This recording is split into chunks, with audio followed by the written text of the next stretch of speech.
আজকে স্যান্ডউইচ বানাবো।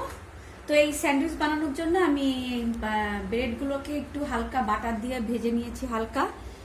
এখন আমি প্রত্যেকটা আমি ভেজে নিয়েছি, এখন আমি সস দিয়ে দিচ্ছি। আর এগুলো ফাঁকিবাজি, কারণ বানাতাম না, যেহেতু আমার গাছের লেটুস পাতা হয়েছে অনেক, তো ভাবলাম যে বানাই। এটা কিন্তু গাছের পাতা, গাছ কিনে নিয়ে আসছিলাম নার্সারি থেকে। তো মাশাআল্লাহ এত পরিমাণ লেটুস পাতা হয়েছে, মানে একদম ভরে গেছে। তা কি করব এত, তো ভাবলাম একটু শর্টকাটে একটু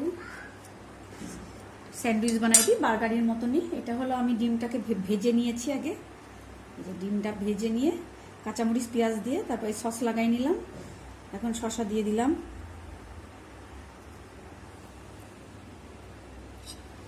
টমেটো দিয়ে দিলাম দুইটা, পেঁয়াজও দিয়ে দিব। ব্যাস, এটা কিন্তু বাসায় হেলদি একটা শর্টকাটে কিন্তু বানানো যায়, কিন্তু খুবই হেলদি। সামান্য বাটার দিয়ে ভেজে নিছি, ডিম ভাজি করে নিছি, শসা পেঁয়াজ আর টমেটো দিয়ে দিলাম। আর এই যে গাছের আমার একটা সুন্দর একটা লেটুস পাতা দিয়ে দিলাম, তারপর আর একটা দিয়ে এই যে কাভার করে দিলাম। সুন্দর একটা স্যান্ডউইচ হয়ে গেল।